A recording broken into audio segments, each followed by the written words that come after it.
দর্শক, আমন্ত্রণ যমুনা টেলিভিশনের বিশেষ আয়োজন ডক্টর সলভ অনুষ্ঠানে আপনাদের স্বাস্থ্য বিষয়ক নানা প্রশ্ন সেসবের তাৎক্ষণিক সমাধান নিয়ে আমাদের এই আয়োজনে থাকছেন দেশ বরেণ্য আর আধুনিক চিকিৎসা বিজ্ঞানে দক্ষ চিকিৎসকরা। এই পর্যায়ে আজ আমাদের আলোচনার বিষয় পেলিয়েটিভ কেয়ার, এবং আলোচনার জন্য আমাদের সঙ্গে অতিথি হিসেবে আছেন ডাক্তার রোবায়েত রহমান, পেলিয়েটিভ কেয়ার বিশেষজ্ঞ, বাংলাদেশ মেডিকেল বিশ্ববিদ্যালয়। এবং আজকের অতিথিকে আপনারা প্রশ্ন করতে পারেন। প্রশ্ন করার ফোন নম্বর 0298240522 এই নম্বরে। এবং আপনাদের সাথে পুরো আয়োজন জুড়ে আছে আমি ডাক্তার আবু সাইদ শিমুল। দর্শক, পেলিয়েটিভ কেয়ার একটা নতুন বিষয় মনে হতে পারে, কিন্তু বর্তমান প্রেক্ষাপটে কিন্তু এর গুরুত্ব অপরিসীম। পেলিয়েটিভ কেয়ার বিষয়টা কি, এটার গুরুত্ব কেন এখন দিন দিন বাড়ছে, এই সব বিষয় নিয়ে কথা বলতে আমাদের সাথে অতিথি হিসেবে আছেন ডাক্তার রোবায়েত রহমান। আপনাকে স্বাগত আমাদের অনুষ্ঠানে। অনেক ধন্যবাদ। একটু যদি প্রথমে আমরা জেনে নিতে চাই আসলে পেলিয়েটিভ কেয়ার বিষয়টা কি। অনেক ধন্যবাদ। সহজ বাংলা ভাষায় বলি, প্যালিয়েটিভ কেয়ার কিন্তু শুনতে দুর্বোধ্য, কিন্তু জিনিসটা খুব সহজ। আমরা যেরকমভাবে মেডিকেল সায়েন্স আজকে দেখি সেটা হচ্ছে যে মানুষটাকে কেটে কেটে শুধুমাত্র আমরা শরীরের জায়গায় নিয়ে আসি, যে রোগ মুক্ত করতে হবে, ব্যথা, যন্ত্রণা, কষ্ট। কিন্তু প্যালিয়েটিভ কেয়ার শুধুমাত্র একটি মানুষের শরীরকে দেখে না, সে মানুষটার সমাজ, মন এবং আত্মার সমন্বয়ে সামগ্রিক মানুষটি এবং তার পরিবারের কষ্ট কমানোর চেষ্টা করে। কাদের? যারা নিরাময় অযোগ্য রোগে আক্রান্ত। এমন কিছু রোগ যে সকল রোগ আর ভালো হওয়ার পর্যায়ে নেই। উদাহরণস্বরূপ আমরা বলতে পারি ক্যান্সার কিছু পর্যায়ে, হৃদরোগ এমন কিছু পর্যায়ে যেতে পারে যখন আর এটা ভালো হওয়ার অবস্থায় থাকে না। কিডনি রোগ আমরা জানি যে এন্ড স্টেজ কিডনি ডিজিজ, তখন এটাকে আর সুস্থ করার অবস্থায় থাকে না। স্ট্রোক করে যারা বিছানায় পড়ে আছে, সেটাকে কি আমরা আসলে আগের অবস্থায় কখনো নিয়ে আসতে পারি কিনা?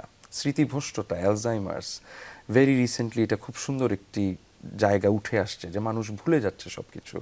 সেটাও কিন্তু একটি বড় অংশ প্যালিয়েটিভ কেয়ারের আওতায় পড়ে। এমনকি শিশুরা যারা জন্মগত কিছু সমস্যা নিয়ে জন্মগ্রহণ করে, সেরিব্রাল পালসি আমরা জানি, তারাও কিন্তু এই অংশের মধ্যে চলে আসে। তো সামগ্রিকভাবে খুব ছোটোভাবে নিরাময় অযোগ্য রোগে আক্রান্ত ব্যক্তি এবং তার পরিবারের শরীর, সমাজ, মন এবং আত্মিক সামগ্রিক পরিষেবাটাই হচ্ছে প্যালিয়েটিভ কেয়ার। আচ্ছা, পেলিয়েটিভ কেয়ার এটা শুধুমাত্র কি আসলে কোনো একটা হাসপাতালে বা কোনো একটা ইনস্টিটিউশনের বিষয় না, আসলে এটা আমরা ঘরেও আসলে এটা চর্চা করতে পারি? অনেক ধন্যবাদ আপনাকে। কারণ এই রোগগুলোর অনেকাংশেই কিন্তু আপনি সব সময় হাসপাতালে নিয়ন্ত্রণ করতে পারবেন না, এবং এর জন্যই পুরো বিশ্বজুড়ে এখন কমিউনিটি প্যালিয়েটিভ কেয়ার কথাটি খুব জনপ্রিয়। সেটা হচ্ছে স্বাস্থ্যসেবাকে মানুষের দ্বারগোড়ায় পৌঁছে দেওয়ার ব্রত নিয়ে যখন যে কোনো সরকার কথা বলেন, তখন কিন্তু আমাদের একটা দায়বদ্ধতা থাকে, যেই মানুষটি আপনার কাছে আসতে পারছে না, হাসপাতালে আসতে পারছে না, ভর্তি হতে পারছে না, ইনস্টিটিউটে আসতে পারছে না, তার বাসায় কেন প্যালিয়েটিভ কেয়ার দেওয়া সম্ভব না? সেটা অবশ্যই সম্ভব এবং দেওয়া যায়। আসলে এই ক্ষেত্রে তো আসলে পরিজন যারা রয়েছে, আত্মীয় যারা রয়েছে, তাদের একটা বড় ধরনের ভূমিকা রয়েছে। একটা তো আপনার তো যারা বিশেষজ্ঞ রয়েছেন তারা তো কিছু গাইড করবেন বা বলবেন, কিন্তু প্রাত্যহিক যে বিষয়, যে বিষয়গুলো মেনে চলতে হবে বা যেভাবে কেয়ার নিতে হবে, পরিবারের লোকদের তো একটা ভূমিকা থাকা উচিত। অবশ্যই। আমি এখানে ছোট একটা উদাহরণ দিতে পারি আপনাকে। আমরা আমাদের বাংলাদেশ মেডিকেল বিশ্ববিদ্যালয়ে যে প্যালিয়েটিভ মেডিসিন বিভাগটা আছে, আমরা 2006-07 থেকে এই সেবা দিয়ে যাচ্ছি, এবং আমরা সবসময় যখন কোনো রোগীকে ভর্তি রাখি তখন পরিবারের একজনকে, দুজনকে সবসময় সাথে রাখি, এবং এই পরিষেবাটা কিভাবে দেয়া হয় সেটা আমরা সামনাসামনি তাদেরকে শিখিয়ে দেই। হাতে কলমে বলতে পারেন, it's a very practical lesson. ওনাদেরকে আমরা শিখিয়ে দিই যে এইভাবে মানুষটির যত্ন নিতে হবে। যেরকমভাবে যারা শয্যাশায়ী, 2 ঘন্টা পর পর সাইড পরিবর্তন করা মানুষটির, কেন না হলে শয্যা ঘা হয়ে যাবে, শয্যা ক্ষত হয়ে যাবে। এগুলো খুব বেসিক জিনিস আমরা ওনাদেরকে বুঝাই, না হলে তো ওনারা বুঝবেন না। বাসায় গিয়ে মাসখানেক পরে উনি একটা বিশাল ক্ষত নিয়ে আমাদের কাছে চলে আসবেন। কিন্তু উনি যদি এই মানুষটির যত্ন নেওয়ার সময় 2 ঘন্টা পর পর এপাশ ওপাশ চিৎ করে শুইয়ে দেন, ক্ষতটা আর হচ্ছে না।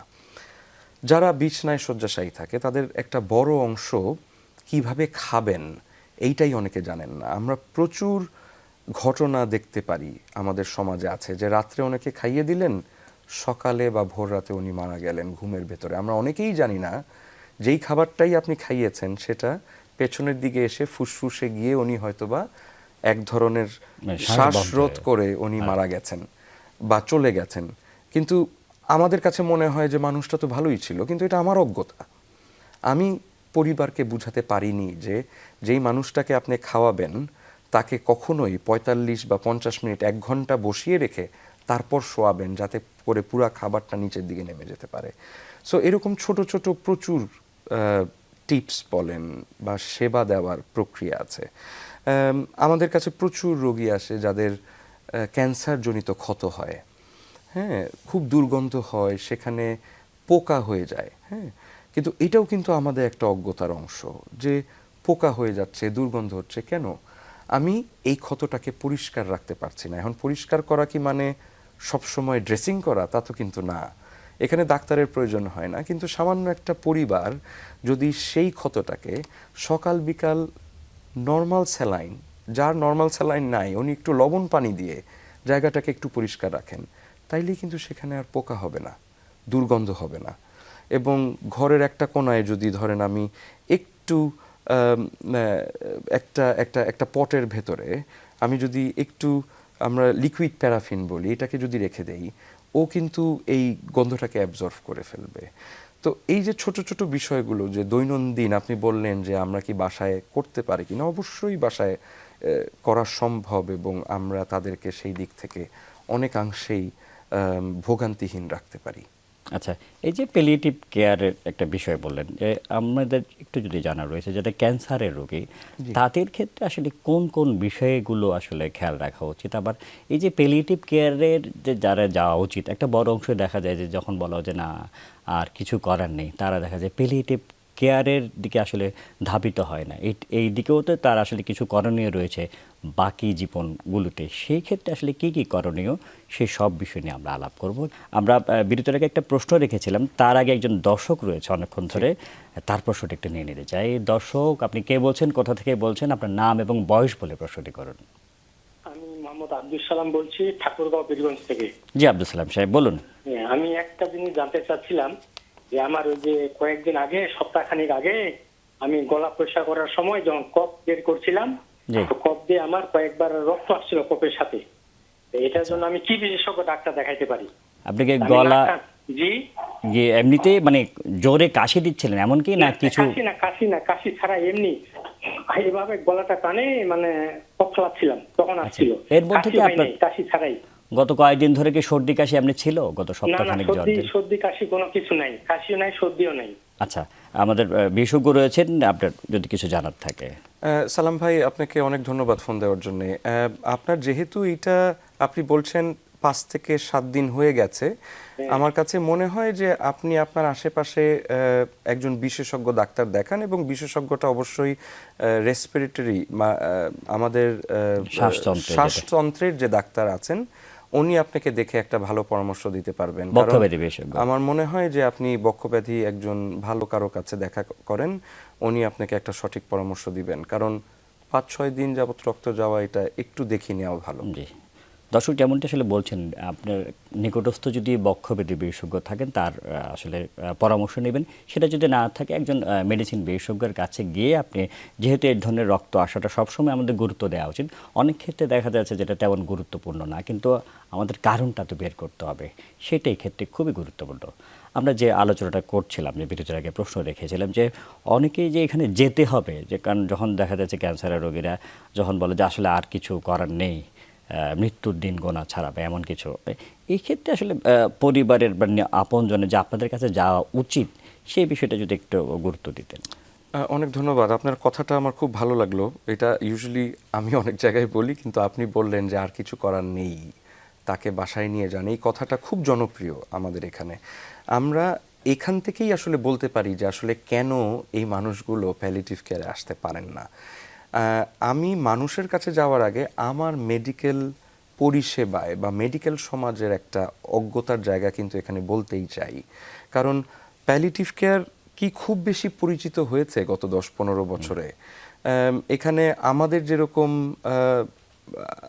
চেষ্টার ঘাটতি আছে, একই সাথে এই চিকিৎসক সমাজও প্যালিয়েটিভ কেয়ারকে ঠিক সেরকম ভাবে গ্রহণ করতে পারেনি আজ। আবার প্রচারেরও একটা আমার মনে হয় অবশ্যই সেটাই বললাম যে আমাদের দিক থেকে একমাত্র বাংলাদেশ মেডিকেল বিশ্ববিদ্যালয় শুরু করলো, কিন্তু আমি একটু যুক্ত করতে চাই। আপনি বলছেন যে চিকিৎসকদেরও একটা অংশ এখনো এরকম মনোভাব পোষণ করেন যে না, আর বেশি টাকা খরচ করে আসলে লাভ নেই, কিন্তু আসলে খুব বেশি ব্যয়বহুল তো না। একদমই না, ঠিক না? একদমই না, বরঞ্চ যে একদম বাড়ি চলে যাক, পরিবারের সাথে থাকুক, হ্যাঁ, কিন্তু উনি তো ওই সময়টা যতদিন বাঁচবেন আমরা জানি না, 3 মাস 6 মাস 1 বছর 2 বছর, কিন্তু এই সময়টা তার সুস্থভাবে বা আরেকটু ভালোভাবে বাঁচার জীবনের অধিকার গুণগত রয়েছে তার। মানটাকে ভালো রেখে বেঁচে থাকুক। জি। সহজ কথায় আমি চাইবো না তাকে আজীবনের জন্য সুস্থ করে দিতে বা তার জীবনটাকে টেনে লম্বা করে আরো বেশি বয়স উনি বাঁচুক, কারণ রোগটাই সেরকম। তো কিন্তু সেই জায়গায় পরিচর্যা, কষ্ট কমানো, ভোগান্তি কমানোর প্রচুর সুযোগ আছে। আপনি ক্যান্সার পেশেন্টের কথা বললেন, আমার মনে হয় না এমন কোনো ক্যান্সার পেশেন্ট নাই বাংলাদেশে যিনি ব্যথায় কাতরান নাই। কিন্তু 2014 সালে একটি গবেষণা প্রবন্ধ রিপোর্ট যদি আমি দেই, আমাদের চিকিৎসক সমাজেই আমরা ক্যান্সারের ব্যথা নিরাময় করার জানি না প্রায় 92%। হ্যাঁ, এটা নিপোর্টের একটা স্টাডি। হ্যাঁ, তো আমারও তো অজ্ঞতা আছে, কারণ আমি এটাকে একসেপ্ট করে নিতে পারছি না। হয়তোবা ওই যে বললাম যে কিওর ওরিয়েন্টেড সোসাইটি, আমি চিন্তা করি আমি সব ভালো করে ফেলতে পারবো, কিন্তু যে সকল রোগ ভালো করতে পারবো না তাদের ক্ষেত্রে আমার একটু অনীহা আছে। তো এটাকে যদি পরিহার করা যায়, আপনি অবশ্যই আপনার দলে আমাকে ডাকবেন। আপনি অবশ্যই একটা সময় বলবেন যে ঠিক আছে, প্যালিয়েটিভ কেয়ারকে নিয়ে আসি, মানুষের কষ্টটা কমাই। কিন্তু দৃশ্যপটটা বদলানো খুব জরুরি, 1। 2 হচ্ছে যে আদর্শ একটা রেফারেল সিস্টেম তৈরি করা। আমি খুবই আনন্দিত, খুবই খুশি বাংলাদেশ মেডিকেল বিশ্ববিদ্যালয়ের অবস্থানে থেকে, যে এর ভেতরে কিন্তু প্রচুর রেফারেল আমরা পাই বিভিন্ন ডিপার্টমেন্ট থেকে, কিন্তু যেই শাহবাগ থেকে বের হচ্ছি বা আমার বিশ্ববিদ্যালয় থেকে বের হচ্ছি, এটা কিন্তু আগের চিত্র নাই। কেউই জানেন না কোথায় রেফার করবেন, কি করবেন, কারণ আমি হয়তো বা বিষয়টাকেই পরিষ্কার করতে পারি। এটা যদি এই প্রসঙ্গে যদি উঠিয়েছিল, আসলে প্যালিয়েটিভ কেয়ারের সেবা কোথায় কোথায় পাওয়া যাবে? বাংলাদেশ মেডিকেল বিশ্ববিদ্যালয় এখন থেকে না, 2005-07 থেকে চলছে। ঢাকা মেডিকেল কলেজে শিশু এবং বয়স্ক দুইজনের জন্যই 2টা ইউনিট আছে। বাংলাদেশ ক্যান্সার সোসাইটি তারা আমরা আলাপ চালিয়ে যাব। আরেকজন আসলে দর্শক রয়েছে, তার ফোন কলটা নিয়ে নিতে চাইছি। দর্শক, আপনি কে বলছেন, কোথা থেকে বলছেন, আপনার নাম এবং বয়স বলে প্রশ্নটি করুন। জি, আসসালামু আলাইকুম। ওয়ালাইকুম আসসালাম। চিটাগং থেকে মনসুর বলতেছি। মনসুর। জি মনসুর সাহেব বলুন। জি, আমার বয়স হচ্ছে যে 58। জি। 58। জি। তো এখন আমার 22 বছর ধরে ডায়াবেটিস চলতেছে। জি। প্লাস একটু ইউরিনারি সমস্যা প্রস্টেট গ্ল্যান্ডের মধ্যে। ওটা ডায়াবেটিসের জন্য আমি কন্টিনিউ কি বলছে ইনসুলিন প্লাস আরেকটা ট্যাবলেটও খাই 15 বছর ধরে। এর পরবর্তীতে আমার কোলেস্ট্রল ও লিপিড প্রোফাইল মোটামুটি স্টেবলের মধ্যে আছে। এখন বিষয়টা হচ্ছে যে আমার ঘুম হয় না। ঘুমের জন্য আমি জুলিয়াম 0.2 এটা ইউজ করি সবসময়, কন্টিনিউ খাই আজকে 10-15 বছর ধরে। এই পরিপ্রেক্ষিতে এই মেডিসিনের প্রেক্ষিতে আমার কোনো ডিজিজেস ইন্টারনালে বা মেন্টাল ডিজঅর্ডার বা ওই ধরনের কোনো কিছু হবে কিনা। সেকেন্ডলি আরেকটা জিনিস, আমার যে ডিজিজ গুলো ইন্টারনালি এগুলো আছে, এগুলোর পরিপ্রেক্ষিতে পলিউটিভ এটার নাম শুনি নাই, এটার কোনো সাসপেক্ট আছে কিনা, এটা বিষয়টা আমি বুঝতে পারি নাই, এই জন্য একটু স্যারের কাছে একটু জানতে চাই। খুবই সুন্দর। এটা আমার মনে হয় ওনার দুটো একটা কনসার্ন। এটা হচ্ছে উনি যে কয়েকটা ডিজিজ রয়েছে, সেক্ষেত্রে ওনার সামনের দিকে জটিলতা হবে কিনা একটা, উনি জোলিয়াম খাচ্ছেন তার জন্য হবে কিনা। আরেকটা বিষয় হচ্ছে যে উনি প্যালিয়েটিভ এটাকে আসলে একটা আলাদা একটা রোগ মনে করেছেন, সেইটা আসলে আমাদের পরিষ্কার করে, এটা আমাদেরও দায়িত্ব আছে। জি অবশ্যই। জি মনসুর ভাই, আসসালামু আলাইকুম, অনেক ধন্যবাদ চট্টগ্রাম থেকে ফোন দেওয়ার জন্য। আমি খুব সহজ করে আপনাকে বলি, আপনি ডায়াবেটিক রোগে আক্রান্ত, সাথে আপনার প্রোস্টেট গ্ল্যান্ডের একটা সমস্যা আছে। আপনি আপনার যে বয়স বললেন, সেই বয়সে প্রোস্টেট গ্ল্যান্ডের সমস্যাটা খুবই স্বাভাবিক একটা বহিঃপ্রকাশ। এটা নিয়ে দুশ্চিন্তা করবেন না। এটা নিয়ে একটাই পরামর্শ থাকবে, আপনি বছরে অন্তত একবার আপনার এই প্রোস্টেট গ্ল্যান্ড জনিত পরীক্ষা নিরীক্ষাগুলো করবেন এবং একজন ইউরোলজিস্টের পরামর্শ নেবেন। আপনার মূল যেই জিনিসটা ডায়াবেটিস, আপনি বলেছেন যে ডায়াবেটিস থেকে এইটা ধীরে ধীরে এই প্যালিয়েটিভ যেই জিনিসটা আপনি আগে শুনেন নাই, এই জায়গায় যেতে পারে কিনা। আমার সহজ উত্তর থাকবে যে ঠিক এই মুহূর্তেই যাবে না, যদি আপনি আপনার রোগটাকে নিয়ন্ত্রণ করতে পারেন। কারণ ডায়াবেটিস খুব ভালো অসুখ, যদি আপনি এটা নিয়ন্ত্রণ করতে পারেন। আর যদি না নিয়ন্ত্রণ করতে পারেন, এর থেকে খারাপ ওষুধ পৃথিবীতে নাই। তো কাজেই আমার পরামর্শ থাকবে ডায়াবেটিকটাকে কন্ট্রোলে রাখেন, সেক্ষেত্রে আপনার চোখ ভালো থাকবে, আপনার কিডনি ভালো থাকবে, পুরো শরীরটা ভালো থাকবে। কিন্তু যদি এটাকে নিয়ন্ত্রণ করতে না পারেন, আস্তে আস্তে বাকি সব অঙ্গের উপরে ডায়াবেটিসের একটা প্রতিক্রিয়া তৈরি হয়ে আপনি প্যালিয়েটিভ কেয়ারের আয়তায় চলে আসতে পারেন। কিন্তু ঠিক এই মুহূর্তে আপনার এই ভয়টি পাওয়ার দরকার আচ্ছা, উনি নেই। যে দীর্ঘদিন ধরে যে ওষুধ, ঘুমের ওষুধ খাচ্ছে, এটা এইটা আমি বলবো যে আপনি এটা একটু পরিহার করেন। জোলিয়াম, আপনি যে ওষুধটা বললেন, এটা কন্টিনিউয়াস যে কোনো ওষুধই আসলে অনেক দিন খাওয়াটা ঠিক না। আপনি পরামর্শক্রমে বিভিন্ন ধরনের ঘুমের ওষুধ আছে, এবং একই সাথে দেখতে হবে যে আসলে আপনি দুশ্চিন্তা করছেন কিনা, আপনার কাজকর্মের অবস্থা কীরকম, আপনার পারিপার্শ্বিক পরিবার কি অবস্থায় আছে। তো ওষুধের আগে কেন আমরা আমার আশেপাশের জিনিসগুলোকে একটু চিন্তা করব না? সেগুলোকে কমিয়ে আপনি একটু চেষ্টা করেন, প্রবাবলি আপনার কষ্টটা কমে আসবে। এবং ঘুমের ওষুধের নির্বাচনের ক্ষেত্রে আমি বলবো আপনার মেডিসিন বিশেষজ্ঞ অথবা আপনি আপনার ডায়াবেটিক বিশেষজ্ঞের সাথেও কথা বলতে পারেন, কিন্তু একটু যোগাযোগে থাকবেন। জি, আমরা বিরতির আগে আলাপ করছিলাম, আপনি তো প্রসঙ্গটা কিছুটা আসলে বলেছেনও, আরেকটু বিস্তারিত শুনতে চাই যে কোথায় কোথায় আসলে প্যালিয়েটিভ কেয়ারের সুযোগ পাওয়া যাবে? ঢাকা শহরের এখন কিন্তু বেশ 7 থেকে 8টা জায়গায় প্যালিয়েটিভ কেয়ার পাওয়া যায়। আমি বলেছি যে বাংলাদেশ মেডিকেল বিশ্ববিদ্যালয় এটার মধ্যে মোটামুটি যুগান্তরী ভূমিকা, এটা 2006-07 থেকে শুরু হয়েছে প্রফেসর নিজামুদ্দিন আহমেদ স্যারের নেতৃত্বে। পরবর্তী সময়ে ঢাকা মেডিকেল কলেজ এখন দিচ্ছে। সরকারিভাবে আমরা বলতে পারি এই দুটোই। আচ্ছা, আরেকটি জায়গায় কাজ চলছে, সেটা হচ্ছে ক্যান্সার ইনস্টিটিউট, তাদের একটা অংশ প্যালিয়েটিভ কেয়ার দেয় তাদের রোগীদের জন্য। প্রাইভেটে কি কেউ প্রাইভেটে ডেল্টা মেডিকেল কলেজের কথা বলা যায়, হসপিস বাংলাদেশ বলে একটি জায়গা আছে, উনি একাই ধানমন্ডির একটি জায়গায় প্যালিয়েটিভ কেয়ার দেয়। আস্থা প্যালিয়েটিভ কেয়ার বলে একটি অংশ সিটি হসপিটাল মোহাম্মদপুরে, তারা প্যালিয়েটিভ কেয়ার দেয়। এবং আমি মনে করতে পারি আশিক কেয়ার আছে নাকি? আশিক ফাউন্ডেশন আসলে বাংলাদেশের শুরু থেকেই প্যালিয়েটিভ কেয়ার শুরু করে, বাট ওনারা এখন যেই জায়গায় চলে গেছে সেটা হচ্ছে তারা বাচ্চারা যারা ঢাকার বাইরে থেকে সেবা নিতে আসে তাদের জন্য একটা সেন্টার করেছে, যেখানে তারা থেকে সেবাটা নিতে পারে। আচ্ছা, এছাড়া এই তো ঢাকার বাইরে কি কোনো সুযোগ আছে? এইটা খুব ইম্পর্টেন্ট যে সব কিছুই না আসলে ঢাকা কেন্দ্রিক, কিন্তু ঢাকার বাইরে আপনি প্যালিয়েটিভ কেয়ার হয়তো বা খুঁজেও পাবেন না। এটি আরেকটি জায়গা যার কারণে আসলে রোগীদেরকে আমরা সঠিকভাবে সেবাটা দিতে পারছি না।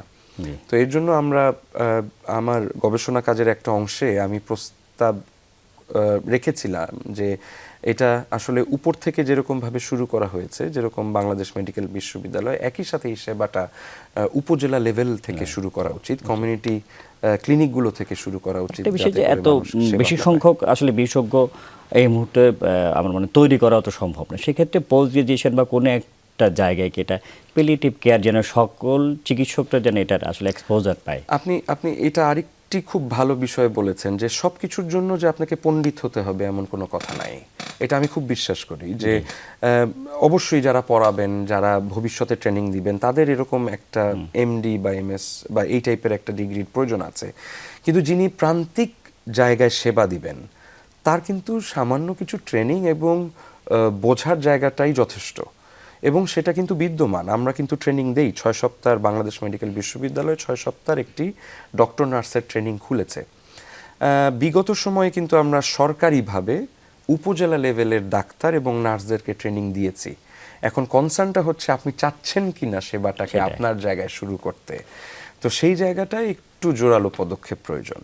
আমরা প্রায় 550 ডাক্তার এবং নার্স ট্রেনিং দিয়েছি। যেটা এখানে একটু মানে ইন্টারাপ্ট করতে, সেটা হচ্ছে আমাদের দেখা যাচ্ছে যে ট্রেনিং দেওয়া হচ্ছে, ট্রেনিংগুলো এত ইফেক্টিভ হয় না যে পরবর্তী মনিটরিং, যাকে আপনি ট্রেনিং দিবেন সে যেন একটা সেবা দিতে বাউন্ড থাকে এবং রেসপন্সিবল থাকে, এবং তাকে ফিডব্যাক নেওয়া, এই তোমাকে ট্রেনিং দিয়ে আসলাম, তুমি কতটা পেশেন্ট দেখেছো, এই বিষয়টা আসলে একটু গুরুত্ব দেওয়া অবশ্যই। এবং একই সাথে আমরা একটা কথা বলি যে আমাদের কিন্তু রোগীদের জন্য 24 ঘন্টা একটি ফোন আছে।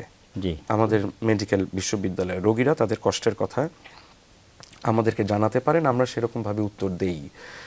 এখন সরকার যদি এরকম পদক্ষেপ নেয় বাংলাদেশ মেডিকেল বিশ্ববিদ্যালয়ের কোনো আপত্তি থাকবে না এর প্রান্তিক জায়গায় চিকিৎসক এবং নার্সদেরকে সেই গাইডেন্সটা দিতে। আমরা অনুষ্ঠান একদম শেষ পর্যায়ে চলেছি, 1 থেকে 1.5 মিনিট হয়তো রয়েছে, যে এই যে প্যালিয়েটিভ কেয়ার একটা বড় অংশ দেখা যাচ্ছে পেইন ম্যানেজমেন্ট, ব্যথা, সেই বিষয়টা যদি আপনারা একদম শেষ পর্যায়ে যদি একটু বলতেন। আপনি খুবই গুরুত্বপূর্ণ একটি জায়গায় আলোকপাত করার সুযোগ দিলেন আমাকে। আমি একটু আগেও বলেছি 2014 সালের একটি গবেষণা আমাকে জানায় যে বাংলাদেশের প্রায় 92% চিকিৎসক আমরা জানি না কিভাবে ক্যান্সারের ব্যথার চিকিৎসা করব, এবং একই সাথে ক্যান্সারের ব্যথার চিকিৎসার অনুষ্ঠানে একদম শেষ পর্যায়ে রয়েছে। জি বলুন। ব্যথার সবচেয়ে বড় ওষুধ হচ্ছে মরফিন, এবং এই মরফিনটা যে আসলে মৃত্যু দেয় না, আরাম দেয়, এই জিনিসটার সচেতনতা বোধটা আমাদের সমাজে প্রয়োজন। এই ক্ষেত্রে কি এটা আরেকটু আমার মনে হয় রিল্যাক্স করা উচিত কিনা আইনের দিক থেকে? অবশ্যই আইনের দিক থেকে রিল্যাক্স করা প্রয়োজন, সহজলভ্যতা দরকার, কারণ বাংলাদেশে মাত্র 2টা কোম্পানি মরফিন বানায়, অথচ প্রচুর ওষুধ বানানোর প্রচুর কোম্পানি আছে, কেন এটা নয়? আমরা অনুষ্ঠানে একদম শেষ পর্যায়ে চলে এসেছি। ডাক্তার রুবায়েত রহমান, এতক্ষণ আমাদের সাথে থাকার জন্য আপনাকে অসংখ্য ধন্যবাদ। আপনাকে অনেক ধন্যবাদ। দর্শক যেমনটা আসলে শুনছিলেন, প্যালিয়েটিভ কেয়ার যে আলাদা একটা বিষয় এবং সবারই এই বিষয়ে আসলে নজর দেওয়া উচিত। আমাদের সম্মিলিত প্রচেষ্টায় আমরা সবাই সুস্থ থাকবো এই কামনায় আজকের মধ্যে বিদায় নিচ্ছি। আল্লাহ হাফেজ।